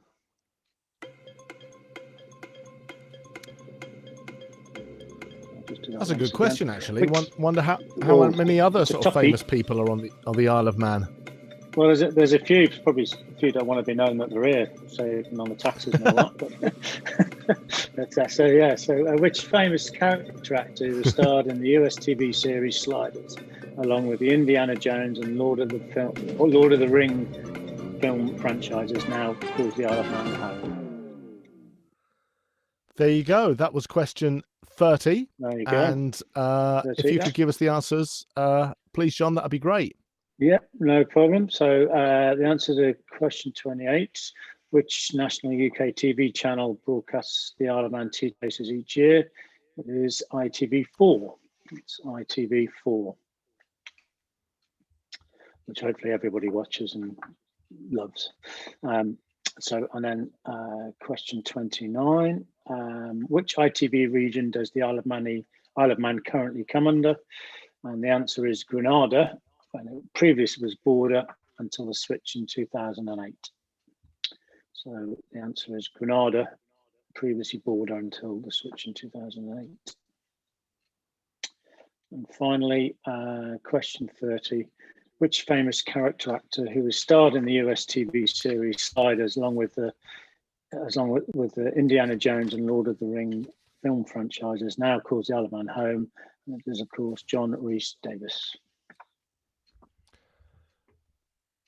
There you go. Thank you so much, John. There that you was go. questions Thanks very much. 28. Thanks for having me. Absolutely great stuff. Thank you so much. Enjoy your Easter weekend. We will do. Thank you very much. And we will speak soon. There's John over in the Isle of Man. Thank you so much. Fantastic. So that was the end of the second section. One more to go, and then we are done. So please do let us know how you're doing in the chat. Do write your scores. If you've got any thoughts on any of the questions, we are always up for the bants, as they say. But before we move on to the final section of the evening, we'd like to say hello again to Harriet Brain. How you doing? You well? Unmute yourself, young lady. Can you unmute? Are you unmuted? Oops. God, I sounded like a T. Can I apologise? I said that wasn't me. I don't know where that came from. Please, could you unmute yourself? Well, you know, yourself. You can't put up with it. Can't put up with it. I wouldn't. I mean, sorry about that. I know Phil, our director, likes to run a tight ship, but I mean, there's no need for that. I can only apologise. Cool. So you've got another song for us about one of your showbiz friends. Yeah, I have. This one is slightly on the silly side. Anna, feel free to join in if you'd like to in the last chorus. It's a bit of a sing-along. So this is about my good friend, Claudia Winkleman, who I see quite a lot. She's like constantly around mine. And I love her, but I have some questions about Claudia Winkleman that I'd like to know the answer to, if she'd be so kind to respond. So this is there we go, just getting my key there. What's under Claudia Winkleman's fringe? What's under Claudia Winkleman's fringe? What's under Claudia Winkleman? Fringy McFringies and Claudia Winkleman's fringe. Maybe she's got another eye up there. She could. Or maybe her wisdom teeth grew up there. Happened to my uncle. Or maybe she's got a crap tattoo. I don't mean a rubbish tattoo. I mean a picture of a poo. Or maybe it's a rubbish tattoo of a poo. That would explain it. Has anybody ever seen what lies just above Claudia Winkleman's eyes? You sometimes hear rumours of boils or of tumours or a forehead that's just a bit shy. Maybe it's where she stores her body fat, like a sort of hump. Or maybe her eyebrows spell out the word twat. It's possible. Or maybe there's an extra pair of nipples up there, happened to my uncle. Or maybe it's just another fringe and the whole entire head is made of hair. What's under Claudia Winkleman's fringe? What's under Claudia Winkleman's fringe? What's under Claudia Winkleman? Fringy McFringyson, Claudia Winkleman's fringe. All together now, Claudia Winkleman's fringe. What's under Claudia Winkleman, friend was thunder. Claudia Winkleman, Fringy McFringy's and Claudia Winkleman's orange. Hey! I just added another Brilliant. quiz question to the quiz. That's it. I started sort of trying to do my own version of harmonies, and I think Phil hold that and thought that we're going to do some sort of TikTok style duet together. I thought there was like a fox outside or something. I thought that's what that was. Do you know what? You wouldn't be the first person to say that. Thank you so much. That's great. So have you got any? Have you got any in the back catalogue? Have you got any more that you want to write for? Who's next on your list? Oh, I want to write a song all about RuPaul. Right. RuPaul's on my list of best friends. I'd quite like to write a song about just Lionel Richie as a show. Right. Naga Monchetti. Oh yeah. Oh, she's so beautiful. I don't know. But the rhyme scheme sort of becomes a bit tricky, I think. That's true. Also, I read her full name the other day. Like Naga Monchetti is a severe shortening of her actual name. Look it up. Oh right. Oh wow. I couldn't memorize it. It's so long. We can get the TV geeks on that. They love a bit of that. Oh yeah. Listen, thank you so much for joining us. That was great. Really enjoyed it. Great songwriting. Thanks, Darren. Wonderful. Well, listen, we'll see you on the next one, hopefully. Lovely. I'd love to. Take care. That was Harriet. If you'd like to find her on the web, Harriet Brain. Great songwriting. Really enjoyed that. And that brings us to the final section of the evening. Let's see how you're doing in the chat room. Okay, so Sue Murray, 22 out of 30. Really, Sue? That's impressive. Doris is on 18. And Simon is off he's on a roll. He says he's now up to 3. Don't knock it. These questions are hard. So well done, Simon. And he's still with us. He hasn't gone to bed. So respect. It must be, God, it's got to be gone 3 in the morning there now. My God. Yes. So thank you so much for writing all your scores in the chat. This is the, there we go. Someone has found Naga Monchetti's name. Can I read this? Tell you what, let me practice it and I'll read it after the next question. So we are now going over to Northern Ireland. Are we going to say hello to this is great. She is a series producer for Mastermind and Celebrity Mastermind over in Northern Ireland. June McCaffrey. Hey June. Jude. Jude. How you doing, Jude? You well? Good to see you. Yeah, all very well. Good. Thank you. Yeah. How have you been? What's been going on? Is life good? Yeah, well, all good in Belfast and Northern Ireland. We can now collect plants from garden centres, I believe, from next week onwards. So that's the most exciting thing that's happening here. And yeah, in my own sort of world, in Mastermind, there's been the great news in the last couple of weeks that Clive Myrie has been announced as the new host of Mastermind and Celebrity Mastermind, a wonderful BBC News anchor. So we're all really excited about that. And Clive Myrie, great. Oh, when did you? I must have missed that. When did you release that? I think it was last Monday at the press. And yeah, I mean, there's been all sorts of things in the news that have overtaken it. I could make a gag, I suppose, about the that shipping container thing being stuck in the Suez Canal, but I think that ship has sailed. Woo! Wow.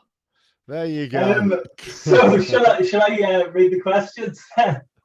If we crack on, people may forget that joke. So let's get on with that. Yeah, I think so.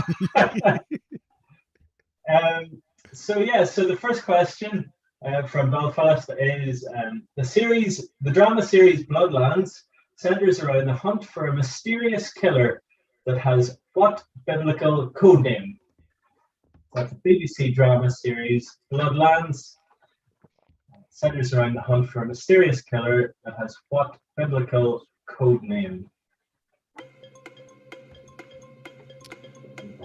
Yeah. And so when do you start shooting it? When do you start shooting it again? And you we're back in July, back in studio in July. So back in pre-production at the moment.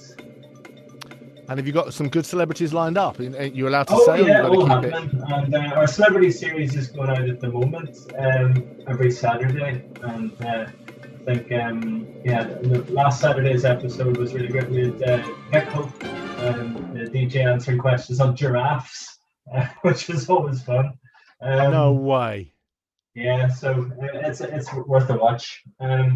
So moving on to question 2. Which line of duty star recently fronted an authored travelogue around Ireland's coast for Channel 5? That's which line of duty star recently fronted an authored travelogue around Ireland's coast for Channel 5?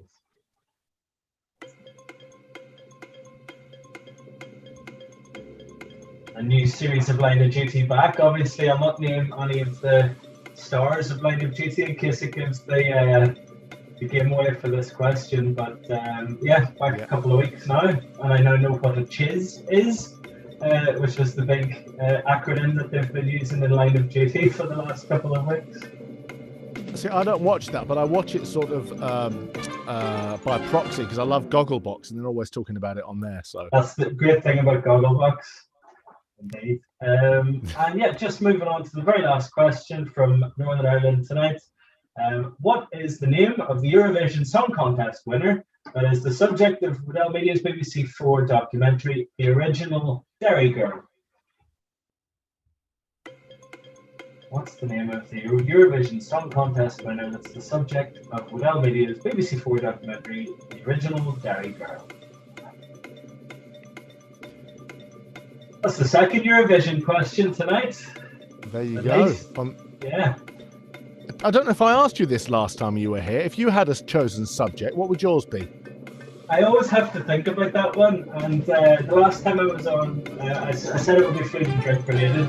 Because we did a cheese subject last year. This year, it looks like we're going to have a subject gin. So I think anything alcoholic or cheese related. And then fully in. That would be my specialist subject. Fantastic. Good so stuff. Shall we read the answers? Yeah. So Goliath was that BBC drama series that centres around the hunt for a mysterious killer that has a biblical code name, also the name of one of the cranes in Belfast, Samson and Goliath. That line of duty star that fronted an authored travelogue around Ireland's coast for Channel 5, that's Adrian Dunbar. From my home county, from County Fermanagh also. And I will spare you the Adrian Dunbar impression, I can't do it. The county is the only thing we have in common. And that Eurovision Song Contest winner that was the subject of the BBC 4 documentary, The Original Derry Girl, that was, of course, Dana. Dana, the legend. Not Dana International, not to be confused with Dana International, who was a different Eurovision winner. But yeah. Yes, of course. Fantastic. Thank you so much. So that's your questions from Northern Ireland. What are you up to this Easter? Are you working or?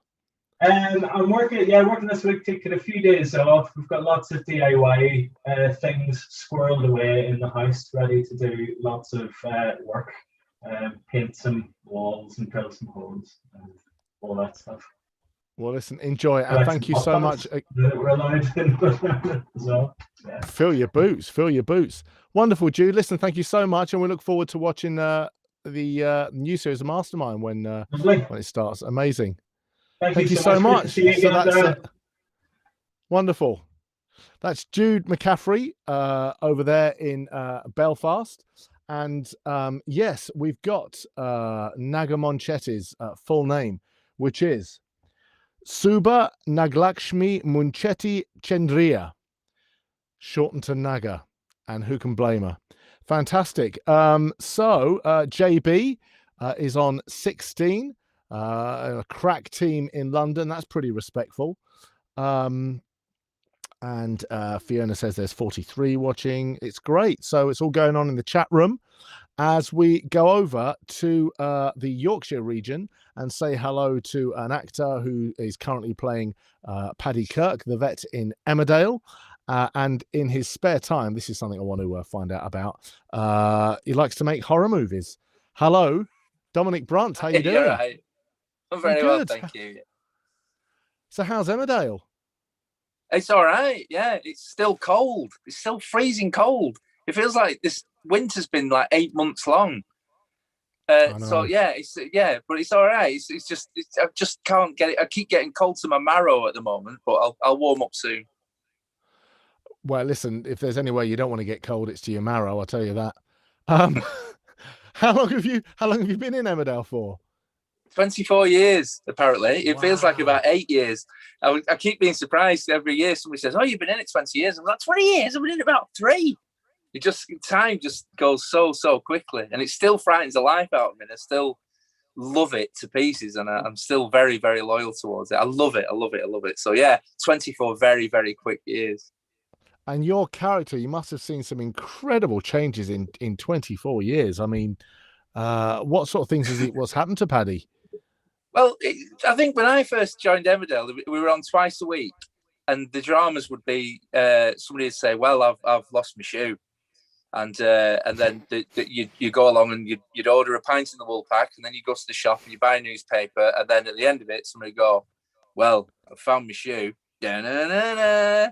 But now it's much more fast paced. It's modern. There's crashes every 5 minutes. There's explosions, murders. All sorts, everything, I mean, it is exciting. It's much more fast paced than that, but it's certainly not that slow telly anymore, that it used to be. Well, I made a confession that the last time I saw Doctor Who, John Pertwee was the Doctor, and I've got to be honest, and please don't take this wrong way. The last time I saw Emmerdale, it was near Mr. Wilkes. Yeah. Oh, yeah. Oh, he's left by then, but Seth was still there. Seth Armstrong was still when I got there. Yeah, and an old comedian, a stand-up comedian, and always on. So you couldn't get any work done because he'd just be telling you joke after joke after joke. Yeah. Oh, brilliant! In fact, my favourite joke he told me, he said I went to a pet shop and said, "Do you sell any chameleons?" And the chap at the pet shop said, "I have no idea." And I still remember that as one of my favourite jokes. Oh, I could talk to you all night, Dominic. But listen, it's lovely to see you. Thank you for taking time out. Thank you. Thanks for inviting me. Thank you so much. It's such an honour. Thank you.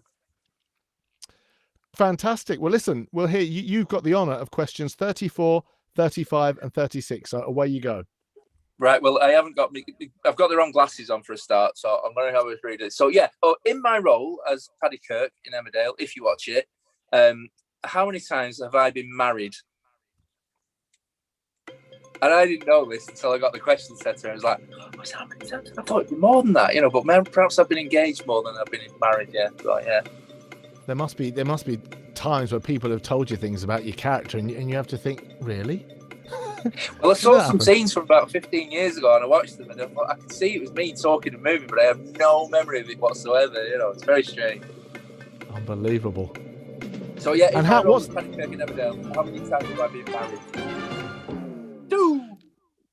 Just out of question, for my curiosity, Dominic, what's the lead time? So when we watch Emmerdale, how far in advance are you?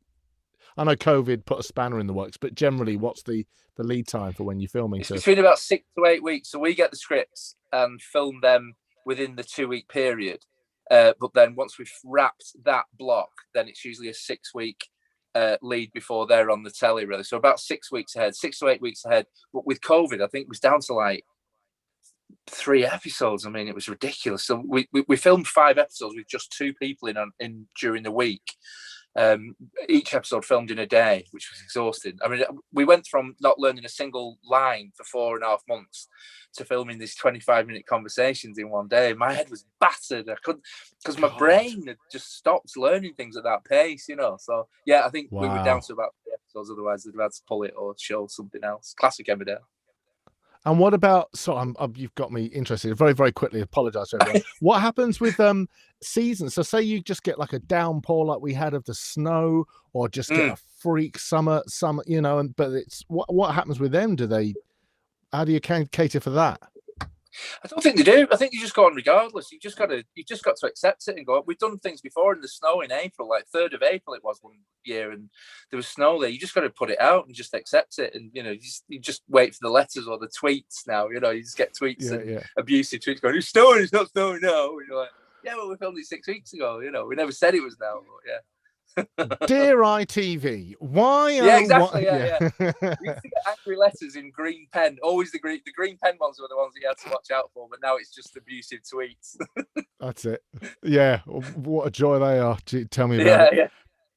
Right, sorry, your second question, Dominic. Oh yeah. We need to ask questions. Sorry, I'm nattering away. Sorry about that.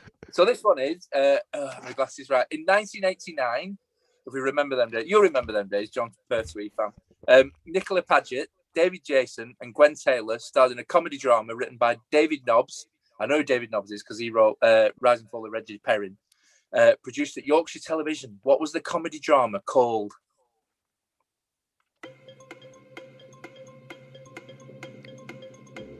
There you go. Do you want to give it one more read? Yeah, so I suppose the clue is the fact that it was produced at Yorkshire Television. It was a comedy drama. So Nicola Paget, David Jason, Gwen Taylor. You could probably work it out. Classic TV writer. Brilliant. Much missed. Fantastic. And the title's quite a Yorkshire thing, isn't it? The title. Yeah. Bit of a clue. Good stuff. And your final question. Right. My final question is: which Yorkshire village stood in for or pretended to be Aidensfield in Heartbeat? So, which real life village was pretending to be Aidensfield, which was the village that was filmed for Heartbeat? If that makes sense. So, do you get to go to the NTAs and jolly it up every year when that was on? Yeah. So, and I've been to the BAFTAs once as well. But the unusual thing is we're kind of tucked away in Leeds, so we just see each other. We're not like EastEnders or anything where you just see people off the telly all the time. So when you go down to these places, we're usually huddled in a corner going, "Oh, that's Vic Reeves off the telly. Oh, that's thingy off the telly." We're all completely starved. We wouldn't get on the telly. We're just in Leeds, and in a field. Didn't you win best soap one year, and you went absolutely mental? We've won it 4 years on the trot. Have you? Oh Jesus! To put your foot. Come on. I can only apologise. See how up on the soaps I am. Is that what they call a social faux pas? Yes, it is. So what was that like to win 4 on the bounce then? I don't know. I wasn't there. I was too busy. I've always been too busy, so I've not managed to get that. I've not been down to an awards for about 3, 4, 5 years. So any of the big ones we've won, I've not managed to be there. But apparently they've been amazing, big dues. But we're thrilled to bits. We were always seen as the kind of number 3 soap. So for the past 4 years, winning it every year has just been a thrill. It's been brilliant. Amazing. Oh, fantastic. So you got your yeah. I still think Patrick Cargill's the doctor. Oh, never mind. All right, so Patrick Troughton, that's the one I was looking for. He's the doctor as far as I'm concerned. So can we get your answers, please, Dominic? Oh yeah. You're gonna need to know the answers, right? Okay. Yeah. So in my role as Paddy Kirk in Neverdale, how many times have I been married? 4 times, apparently. It says here. Wow. I know. In 1989, Nicola Paget, David Jason, Gwen Taylor starred in a comedy drama written by David Nobbs, produced at Yorkshire Television, which is now ITV. Oh, gone. What was the comedy drama called? And the answer is A Bit of Ado, which was brilliant. And he was a brilliant writer. And the third question is, which Yorkshire village stood in for Aidensfield in Heartbeat? And the answer is Goathland. Fantastic. Thank you so much for taking time out of your schedule. No, thank you so much for inviting me. It was a real pleasure. Thank you so much. Thank you. That's great. And have a lovely, happy Easter, and we'll see you again soon. Thank you. You too. Take care. Thank you. Amazing. Bye-bye. It's Dominic in the Yorkshire region. Bye-bye. Thank you, Dom. So that was question 34, 35, and 36. JB said he got a clean sweep of the last round. Clever clogs. And who else is doing well? Yeah, please do say hello. Let us know how you're doing in the chat room. As we go to the west of England and Fiona Thompson. And Fiona is a former Deputy Vice-Chancellor at York St John University. She now leads the RTS Yorkshire Centre as chair. Hello, Fiona, and there she. Do you know what? It wouldn't be an RTS quiz if Fiona wasn't here. How you doing? Could you unmute yourself, please, Fiona? Sorry. There you go. That's me. Oh, so cross with myself. I'm supposed to be in charge of all of this sort of thing, and I can't do it. Yes, hello. I'm standing in today. I'll do anything to get in on this show and get the jacket out, you see. So today I'm standing in for the West of England. That's amazing. How have you been? Is everything good? You look well? Everything's good. Yes, thank you. It's been very warm here today, about 20 degrees. Remind us where you are? I'm up just outside Bradford in West Yorkshire. Right. Fantastic. And so it's been nice up there. I'm in Bristol. Pretend I'm That's in right. Bristol. Yeah. The magic of light entertainment. No one knows or cares. Nobody knows. And thank you for donning your test card jacket, which is traditional now. It is. It's for you. I will this for Thank you so much. Brilliant. Listen, you've got 3 questions, and they are what are they? They are 37, 38, and 39. Away you go, Fiona. Okay, and first of all, thank you to everybody for joining us tonight. It's fabulous to see so many people there. Last time I looked, there were indeed 43 people out there joining in this. So this is the music round. So we're going to play 3 theme tunes for programmes associated or shot in the West of England. So we'll start off with number 37.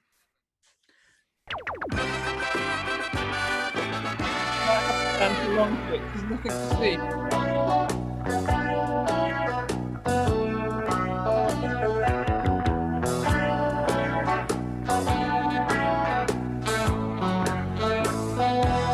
Oh, I remember this show well.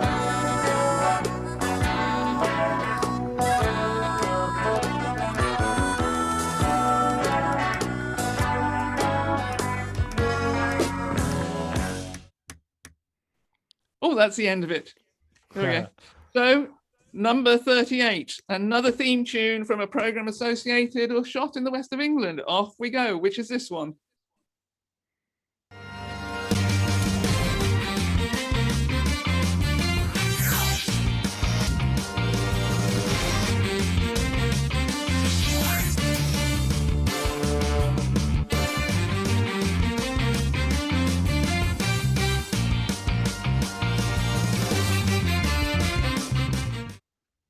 And that's the end of that one. Put it to count down. And now the final one. Give you a bit of a clue, brings us up to date. Here we go with number 39.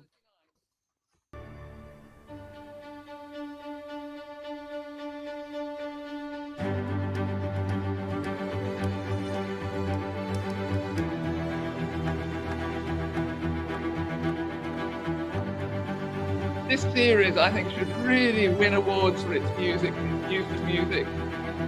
Brilliant. Sounds beautiful. Got it.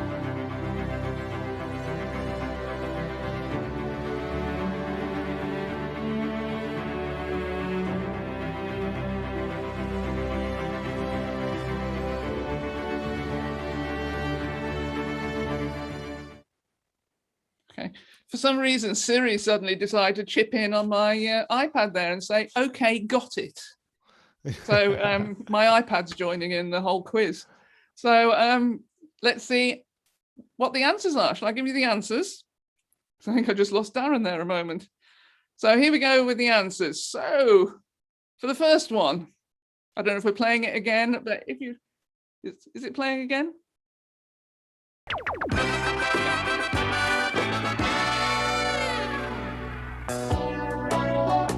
Should all be shouting this out at your screen. It is, in fact, Shoestring, wonderful detective series. Trevor Reed with a moustache, dress of moustache. And number 38.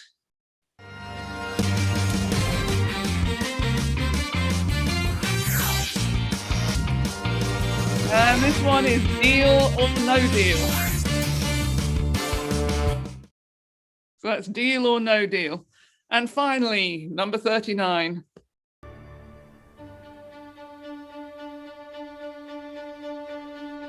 If you you haven't watched this, go and watch it. It's Bridgerton over on Netflix. So the answers are Shoestring, Deal or No Deal, and Bridgerton. And that ends the contribution here from the west of England.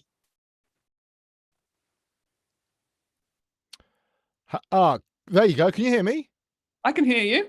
Oh, that's timing. I was booted out for all of that. I thought you were, yes. I've done all the answers.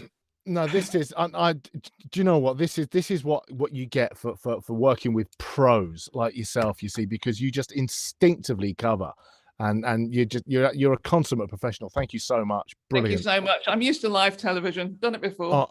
Honestly, I was booted out and wild panic, but yeah. It's good to have you back.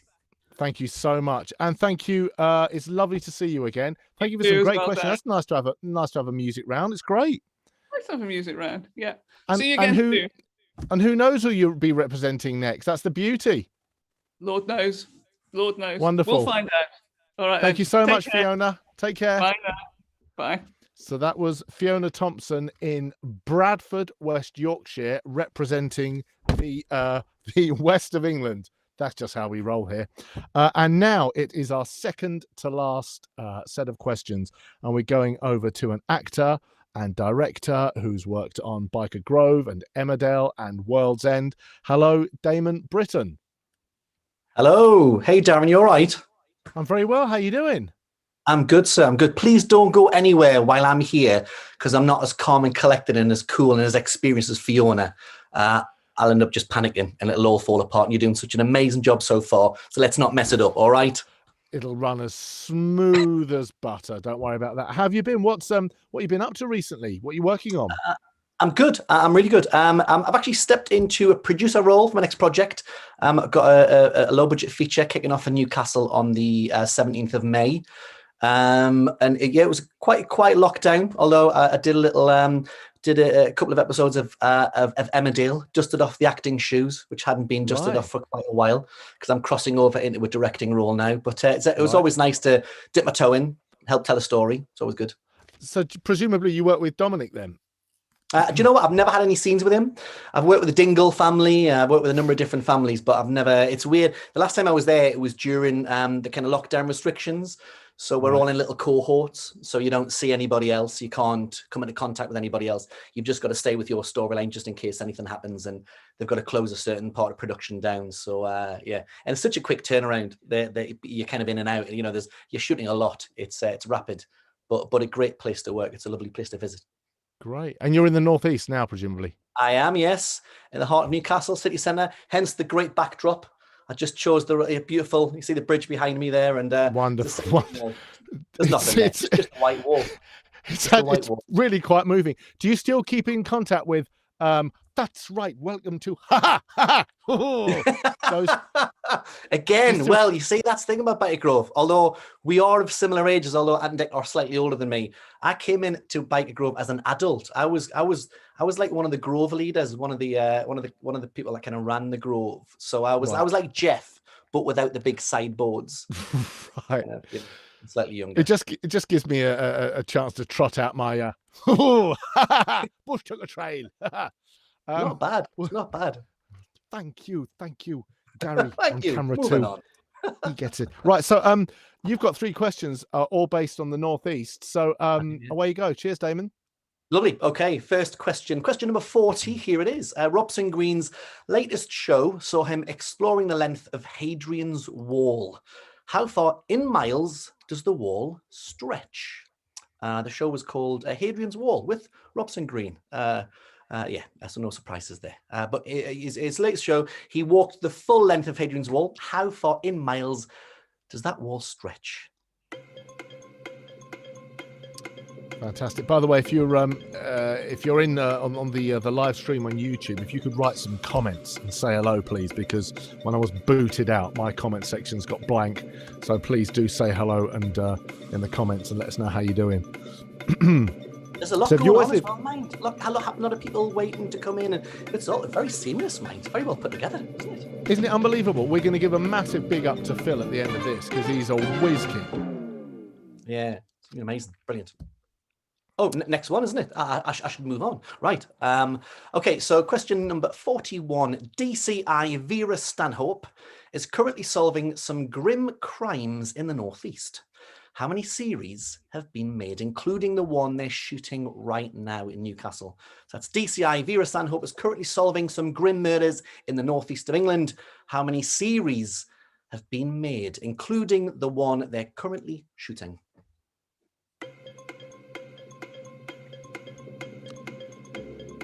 And talking of Geordie accents, Brenda Blethyn does a very good Geordie accent, mind. She does, doesn't she? And she's been, widely heralded for her accent and that dialect. Yeah, really, really good. They say, it's one of the hardest accents to nail because it's kind of unchained. It's like it's got a lot of colour to it, so people tend to struggle. Although you did a perfect Geordie accent. You say that, but Okay, and here's my final question from the Northeastern Borders, question number 42. So the popular children's drama, The Dumping Ground, is filmed in the Northeast. The series is a spin-off of which show? That's a popular children's drama, The Dumping Ground, which is filmed here in Newcastle. The series, however, is a spin-off of which show? Great questions. They are lovely, aren't they? It was a collective effort from the board here in the board for the RTS in Newcastle. We all chipped them in, and you've chosen the best ones. Fantastic, really great. So when does your new project start? We're in prep at the moment. Oh, you are, right? I'm out on a location recce tomorrow, but we start filming on the 17th of May. Like a dark, it was kind of a hilarious kind of crime, black comedy crime drama. So it's a great script. Oh, fantastic! Well, good luck with that. Thank you very much. Okay, and so some answers then. Let's give you some answers for question 40. Robson Green's latest show saw him exploring the length of Hadrian's Wall. How far in miles does the wall stretch? And the answer is 84 miles. Can you imagine that? In 122 AD. 84 miles of wall. Staggering. Okay. Question number 41. DCI Vera Stanhope is currently solving some grim murders in the Northeast. How many series have been made, including the one they're currently shooting? And the answer is 11. If you check out series 2, you'll see a little somebody pop up in one of the episodes. Yeah, just get it. It's on ITV 2, 3, whatever. Anyway, question number 42. The popular children's drama, The Dumping Ground, is filmed in the Northeast, but the series is a spin-off of which show? And the answer to that is Tracy Beaker. Tracy Beaker. There you go. There's a name I haven't heard in a while. No. Fantastic. Thank you so much, Damon. That's great. Absolute pleasure, Darren. Great work tonight. Thank you so much for having me. Thank you. Good luck with your recce tomorrow and with the rest of the filming. Hope it all goes well. Will do. Thank you, sir. Amazing. Take care. Bye-bye. So there you go. That's Damon from the Northeast and the border. And you are back in the chat. Hello, Robin Hall, still here. Darren, Letitia is still with us. And Sue, of course, she wouldn't go anywhere. She's a regular. She loves it. And this brings us to the last celebrity quiz master. So these are the last 3 questions. They are questions 43, 44, and 45. And we're delighted to say hello to the assistant editor at the BBC East. He also runs the technical operations department in Norwich. Hello, Tony Campbell. How are you doing? I'm fine, Darren. How are you? I'm good. Thank you so much for joining us. You're very welcome. I'm a bit bothered about this celebrity bit, I have to say. I mean, look, we're sharing the bill here with Emmerdale actors, Byker Grove, people that know Ant and Dec, for goodness sake. Fred Dinage starts the ball rolling, and here I am finishing it up. I'm not worthy either. Really not. Listen, you're here on merit, Tony. How have you been? What's been going on? Well, lockdown, really, I guess. You've been talking about pressure washers and stuff like that, and I'm very much at the sort of planning stage of my DIY exploit. So that involves me lying down a lot, an awful lot. Things need planning, and you can't. You need to lie down and just to get a clear, like a mood board in your head, just to see where things are going. Exactly. There you go. The situation's got to be absolutely perfect. Yeah. There you go. Well, listen, and the other thing is, you can't really rush these things. You can't really rush these things, can you, Tony? No, absolutely not. Act in haste, Listen, repent at leisure. That's it. My advice to you: get a jet washer. You'll never look back. I want a jet wash. I'll tell you what, if it moves, it's getting jet washed now. I'll tell you that. Jesus, wow. The cat. Can't jet wash a poor thing. Right. There you go. She spends a lot of time with me here when I'm working from home. So bless him. You've got the last 3 questions, so let's crack on. Why not? Okay, question 43. What was the name of Anglia Television's long-running nature documentary series, which was first broadcast in 1961? So, what was the name of Anglia Television's first long-running nature documentary series, which was first broadcast in 1961? It ever so well, sold all over the world, had some amazing narrators, including Prince Philip for some episodes. Henry Fonda for the American ones, some of them. John Gielgud. Wow. Loads and loads of very famous people narrating that series. It's a big thing. That's amazing. That's a good stat about Prince Philip. Fantastic. Yeah. I think he introed 1 and maybe narrated 2, something like that. But he was involved in 3 of them back in the day, because he was involved with the World Wildlife Fund, and so it was in that role that he got involved. Look, there's a wildebeest. Let's shoot the bugger. Right, so question 41. It was almost like I teed it up for you, wasn't it, really, to come in with that? Almost. All right, question number 44 then. ITV's Grantchester is set in the actual village of the same name, which is just south of Cambridge. But in what decade were the stories set? So Grantchester, the first lead in Grantchester was James Norton.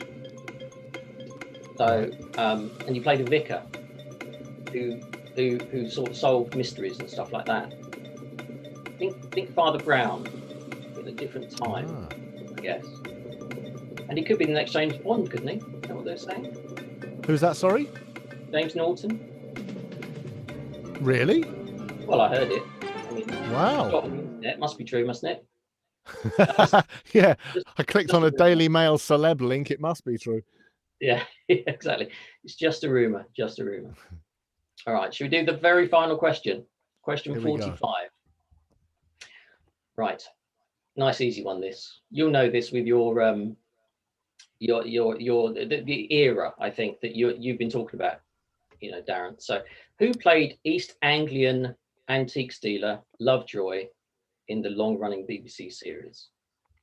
So, who played Lovejoy, the unconventional antiques dealer? And his sidekick, the elderly gentleman, he used to appear in as like robbers and villains in all the sort of children's 1970s, like quite unsavory characters. Do you know the guy I'm talking about? Yeah, Dudley Sutton, I think his name was. There you go. Yeah. Is that right? Yeah, I think unusual so. Great looking guy, but yeah. Great characters, yeah. Fantastic.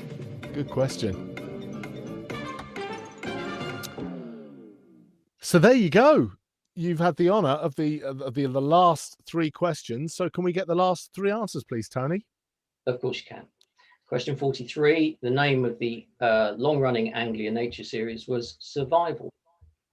Sort of lives on in Survival with Ray Mears. Sort of its spiritual successor, really. But yeah, Survival ran for a very, very long time indeed, spanned several decades. Question 44. Grantchester was set in a village of the same name in Cambridgeshire, but what decade? And the answer is the 1950s. Just a bit later than Father Brown. And finally, question 45. Who played East Anglian antiques dealer Lovejoy? And the answer is, of course, Ian McShane. And there we are. That's it.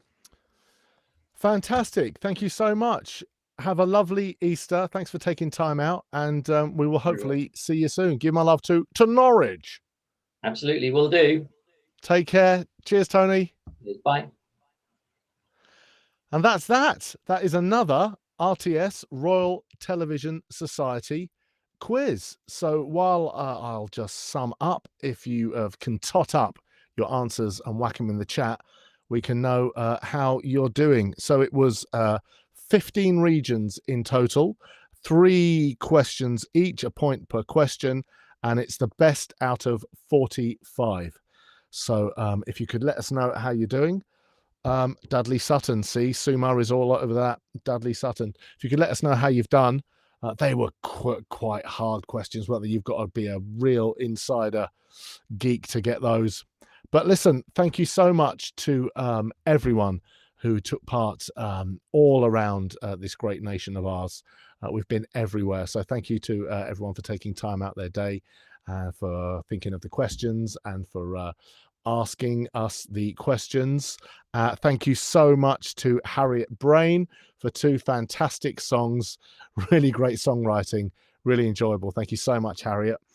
So Simon is over in Kuala Lumpur, and it's got to be like 4 in the morning, I'm guessing. It's got to be 4 in the morning, and you're up. And he is up, and he got 5 out of 43. And listen, you got something, Simon. I wouldn't have been far behind you, I'll tell you that, mate. Really tricky. Doris Palmer got 35 out of 45. Very respectable, Doris. That's great. Thanks all. Stay well and stay safe. Danielle Davis. Hello, Dan. She got 20 out of 45. Very respectable. Sue got, she got 36. She's added 2. Was that a miscalculation, or do you think sod it? No one's going to know. I'm just going to bung it up. 36 out of 45. Fantastic. Robin Hall says, thanks for a great quiz. Back to school for me, only 12. Listen, it's probably 11 more than I would have got. So well done, Robin. JB got 24 out of 45. You can't prepare for that exactly. You can't. It's a tricky quiz, but well done. 24 is very respectful. And Fiona says, bravo, everyone. Tricky questions. And Fiona is going to put her jacket back in the shrink wrap and put it up in the loft again, where it will stay until the summer, when she can dust it off and get all the lint off it. So thank you, everyone, for taking part. If you're still with us, it's been a really fun evening. And a massive thank you to Phil Barnes, who arranges everything. He dropped the backdrop around to me. He did all the graphics, all the links. It gets, every time we do one of these, you think, oh, that one went well. And then he comes up with another idea, and then another idea, and it just gets better and better. So thank you so much, Phil. And hopefully we will see you all for the next Royal Television Society Big Telly Quiz. Tell all your friends, spread the word, and we'll see you again very soon. Take care.